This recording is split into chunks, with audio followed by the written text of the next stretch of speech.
Assalamu alaikum students, hope so all of you are good.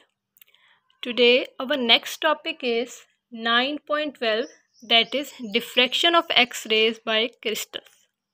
अभी तक आप लोग डिफ्रैक्शन तो पढ़ रहे थे लेकिन आप लोगों ने डिफ्रैक्शन थ्रू स्लिट्स पढ़ा था, ठीक है। यानी पहला टॉपिक आपका था diffraction at a single slit, ठीक है, उसमें भी स्लिट यूज़ हुई थी। इसके अलावा आप लोगों ने उससे नेक्स्ट टॉपिक पढ़ा था डिफ्रैक्शन थ्रू ग्रेटिंग। तो ग्रेटिंग में भी मैंने आपको बताया था कि ग्लास और प्लास्टिक प्लेट होती है जिसके ऊपर इक्वी डिस्टेंस लाइंस रूल्ड हुई होती हैं, जिसमें हम लोग क्या कहते हैं कि स्लिट्स यूज़ करते हैं, ठीक है।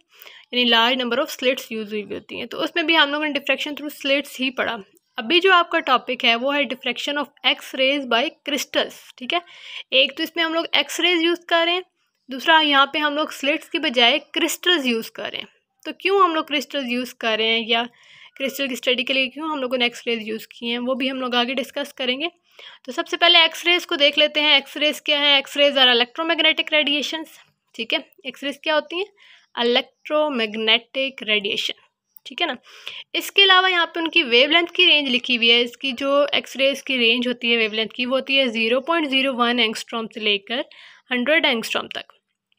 अब ये जो ए लिखा हुआ है ना 0.01 के साथ, ये जो ए है, ए के ऊपर नॉट आप लोग कह सकते हैं या डॉट सर्कल जो भी कहना चाहे, ये सिंबल होता है एंगस्ट्रॉम का, ठीक है। इसकी जो रेंज है वेवलेंथ ऑफ एक्स रेज की वो है 0.01 से लेकर 100 एंगस्ट्रॉम तक। अब एंगस्ट्रॉम क्या बला है? एंगस्ट्रॉम जो है किस्म का सिंबल ही आप लोग कह सकते हैं, ये ए इसका सिंबल है।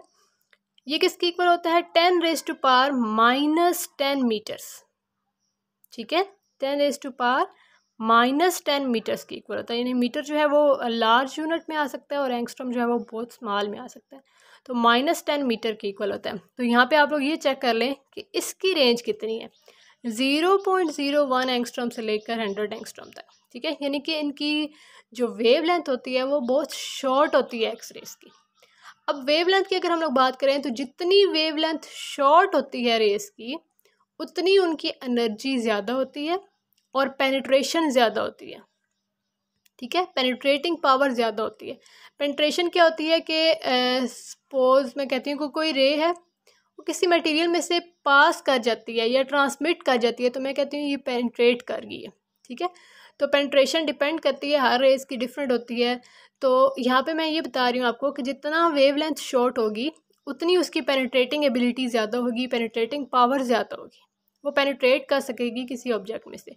तो यहाँ पे ये काफ़ी शॉर्ट रेंज रेज हैं एक्स रेज, और इनकी एनर्जी बहुत ज़्यादा होती है, ठीक है, एनर्जेटिक हैं। इसके अलावा इनकी पेनिट्रेशन ज़्यादा होती है, पेनिट्रेटिंग एबिलिटी इनकी ज़्यादा है, पेनिट्रेट कर सकती हैं। अब अगर हम लोगों ने एक्स रेज की वेवलेंथ फाइंड आउट करनी है, जिस तरह मैंने आप लोगों को माइकलसन इंटरफेरोमीटर का बताया था कि हम लोग वेवलेंथ फाइंड आउट करते हैं उसके थ्रू, या फिर आप लोगों ने डिफ्रैक्शन थ्रू सिंगल स्लिट पढ़ा, या फिर आप लोगों ने डिफ्रैक्शन थ्रू ग्रेटिंग पढ़ा, आप लोगों ने वेवलेंथ फाइंड आउट की। तो अगर हम लोगों ने एक्स रेज की वेवलेंथ फाइंड आउट करनी है तो उसके लिए हम लोग young double slit experiment use नहीं कर सकते, ठीक है। यहाँ पे इस वजह से मैंने लिखा है impossible to obtain interference of X rays by Young double slit experiment, ठीक है। अगर हम लोगों ने क्लियर रिजल्ट्स लेने हैं इंटरफेरेंस के, तो हम लोग यंग डबल स्लिट एक्सपेरिमेंट यहाँ पे यूज़ नहीं कर सकते एक्स रेज के लिए। अब यंग डबल स्लिट एक्सपेरिमेंट जो है वो आपका रिड्यूस सिलेबस के अकॉर्डिंग इंक्लूड नहीं था सिलेबस में, तो आप लोगों ने उसको स्टडी नहीं किया। वो मैं आपको बता देती हूँ जस्ट क्या होता है उसमें। जस्ट सिंपल सा अगर मैं आपको इसका ओवरव्यू दूँ तो इसमें क्या होता था, जस्ट ये कि सपोज मैं कहती हूँ कि यहाँ पे सोर्स है, एक पॉइंट सोर्स पड़ा हुआ है, यहाँ से स्फेरिकल वेव्स इसमें से इमर्ज आउट हो रही हैं, ठीक है। तो आप लोगों ने देखा होगा कि मैंने आपको पहले बताया था कोहेरेंट सोर्सेज ऑब्टेन करने के लिए हम लोग एक मेथड यूज़ करते हैं, डिवीजन ऑफ वेवलेंथ और डिवीजन ऑफ एम्पलीट्यूड। दो मेथड्स मैंने आपको बताए थे, तो ये उसी में से एक है। अब ये आगे हम लोगों ने क्या किया, point sources spherical waves emit हो रही हैं। अगर हम लोगों ने कोहेरेंट सोर्सेज ऑब्टेन करने हैं तो मैंने क्या किया, यहाँ पे दो स्लिट्स रखती हैं, एक को S1 कह देती हूँ, एक को S2 कह देती हूँ। अब यहाँ से जो रेज इमर्ज होंगी, एक को मैंने डॉटेड फॉर्म में शो किया, ठीक है, और एक को मैंने सॉलिड फॉर्म में शो किया, जस्ट डिफ्रेंशिएट करने के लिए कि यहाँ से दोनों सोर्सेज से अलग अलग वेव्स आ रही हैं। तो अब ये अगर आप लोग ये देखें, ये डॉटेड और सॉलिड लाइन किसी किसी पॉइंट पे मैच कर रही हैं, मिल रही हैं, ठीक है। तो हम लोग ये कहते हैं कि ये सुपर इम्पोज हो रही हैं, तो यहाँ पे इंटरफेरेंस ऑब्जर्व होगी। अगर यहाँ पे हम लोग यहाँ पे स्क्रीन रख दें इसके सामने, तो यहाँ पे कंस्ट्रक्टिव और डिस्ट्रक्टिव इंटरफेरेंस के रिजल्ट में ब्राइट और डार्क फ्रिंजेस ऑब्टेन होंगी, ठीक है। तो ये यंग डबल स्लिट एक्सपेरिमेंट था, इसके थ्रू हम लोग इंटरफेरेंस ऑब्जर्व करते हैं। लेकिन यहाँ पे ये कह रहे हैं कि एक्स रेज की वेवलेंथ फाइंड आउट करने के लिए या इंटरफेरेंस को ऑब्जर्व करने के लिए हम लोग young double slit experiment use नहीं कर सकते। क्यों नहीं कर सकते जी? इसके लिए रीज़न ये है, यहाँ पे मैंने एक रिलेशन लिखा है फ्रिंजेस की स्पेसिंग के लिए। फ्रिंज स्पेसिंग के लिए S is equal to L lambda over D। इसमें L क्या, S क्या है? फ्रिंज स्पेसिंग, ठीक है। यानी कि ब्राइट डार्क जो मैं आपको बताती हूँ कि फ्रिंजेस बनती हैं तो उनके दरमियान स्पेसिंग कितनी है उसको हम लोग S से डिनोट करते हैं। L क्या होता है? स्लिट्स से लेकर स्क्रीन तक का डिस्टेंस, फोटोग्राफिक फिल्म तक का डिस्टेंस L होता है। लैम्डा आ जाता है वेवलेंथ और D आ जाती है स्लिट की स्पेसिंग। अब अगर हम लोगों ने फाइंड आउट करना है फ्रिंजेस के दरमियान की स्पेसिंग को, तो वो है S is equal to L lambda over D। अब यहाँ से आप देखें लैम्डा अगर इंक्रीज़ करेंगे तो जो स्लिट की सेपरेशन होगी, फ्रिंजेस की सेपरेशन होगी वो भी ज़्यादा होगी। अगर लैम्डा डिक्रीज़ करेंगे, शॉर्ट करेंगे, वेवलेंथ को शॉर्ट करेंगे, तो ये जो S है ये भी शॉर्ट हो जाएगा। तो अब आप लोगों ने देखा कि जो वेवलेंथ है इसकी एक्स रेज की वो कितनी है? 10⁻⁻10 मीटर की रेंज में, ठीक है। -10 यानी इतनी शॉर्ट है। तो जब वेवलेंथ शॉर्ट होगी तो आपके पास ये फ्रिंजेस के दरमियान की स्पेसिंग भी शॉर्ट होगी। तो वो इतनी स्पेसिंग शॉर्ट हो जाती है कि वो जो फ्रिंजेस होती हैं वो एक दूसरे को ओवरलैप कर रही होती हैं, उनको डिस्टिंग्विश करना मुश्किल हो जाता है, डिफ्रेंशिएट करना एक फ्रिंज को दूसरी फ्रिंज से मुश्किल हो जाता है। इस वजह से हम लोग यहाँ पे यंग डबल स्लिट एक्सपेरिमेंट के थ्रू इंटरफेरेंस एक्सरेज की ऑब्जर्व नहीं कर सकते। इसके लिए हम लोग क्या यूज़ करते हैं? उसके लिए हम लोग यूज़ करते हैं क्रिस्टल्स। अब यहाँ पे जो उन्होंने क्रिस्टल लिया है इस एक्सपेरिमेंट में वो लिया है NaCl यानी सोडियम क्लोराइड, जिसको हम नॉर्मल टेबल सॉल्ट कहते हैं। तो क्रिस्टल्स हम लोगों ने क्यों यूज़ किए हैं या ये NaCl क्यों यूज़ कर रहे हैं हम लोग इसके लिए एक्सरेज की स्टडी के लिए? क्योंकि क्रिस्टल की जो लेयर्स होती हैं वो एक प्रॉपर फॉर्म में अरेंज्ड हुई होती हैं, ठीक है। उनके दरमियान जो स्पेसिंग होती है वो होती है नैनोमीटर्स की रेंज में, ठीक है। जो क्रिस्टल्स की लेयर्स हैं उनके दरमियान जो सेपरेशन है लेयर्स के दरमियान की वो होती है नैनोमीटर्स की रेंज में। तो अगर आप ये देखें कि एक्सरेज की जो वेवलेंथ है वो भी बहुत शॉर्ट है, उसकी स्टडी के लिए ये वाली वेवलेंथ, ये जो स्पेसिंग है ये सूट करती है, सूटेबल है, ठीक है।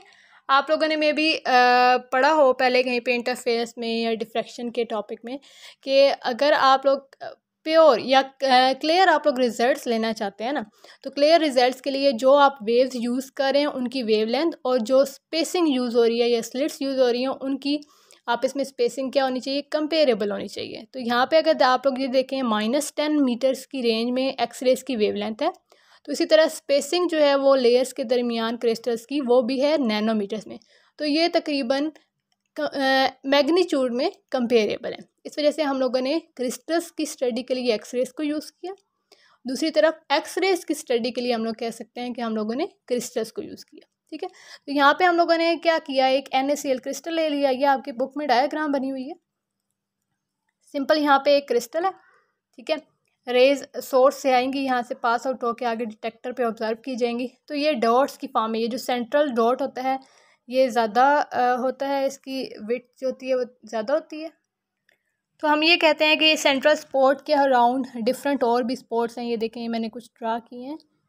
तो ये आपके पास जो शो कर रहे हैं इसको हम लोग कहते हैं लावे डिफ्रैक्शन पैटर्न, LAUE, लावे साइंटिस्ट का नाम था, उसके नेम की वजह से कहा जाता है इसको लावे। आप लोग प्रोनाउंस करना चाहते हैं किसी और वे में तो कर सकते हैं। तो ये लावे डिफ्रैक्शन पैटर्न है, ठीक है। लावे डिफ्रैक्शन पैटर्न या इसको हम लोग लावे स्पॉट्स भी कहते हैं।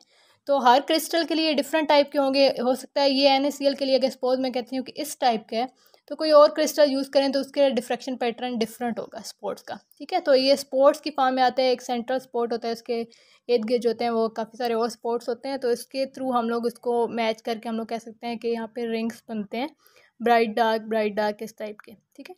तो ये लावे स्पॉट्स इनको कहा जाता है, लावे डिफ्रैक्शन पैटर्न है। अब अगर हम लोग ये कहते हैं कि हम लोगों ने ये सारा कुछ देखा diffraction of X rays by crystal, तो कंक्लूड क्या किया हम लोगों ने? यहाँ पे 2 पॉइंट्स मैंने लिखे हैं। एक ये पहला कि एक्स रेज जो है वो इलेक्ट्रोमैग्नेटिक है, ठीक है। यानी क्रिस्टल्स को यूज़ करते हुए जो हम लोगों ने एक्स रेज को स्टडी किया तो हमें ये पता चला कि एक्स रेज क्या है? इलेक्ट्रोमैग्नेटिक वेव्स हैं, ठीक है। दूसरा, हम लोगों ने एक्स रेज को यूज़ करके क्रिस्टल को जो स्टडी किया तो उससे हमें ये पता चला कि ये 3 डायमेंशनल लैटिस अरेंज है, ठीक है। यानी कि ये जो लैटिस है 3 डायमेंशन में अरेंज हुआ होता है। तो ये आपका था diffraction of X rays by crystal. इसी के साथ इसका सब टॉपिक है ब्रैग्स लॉ, तो वो फिर मैं आपको नेक्स्ट वीडियो में बताती हूँ। ठीक है, इसमें कुछ भी पूछना हो तो आप लोग मुझसे पूछ सकते हैं।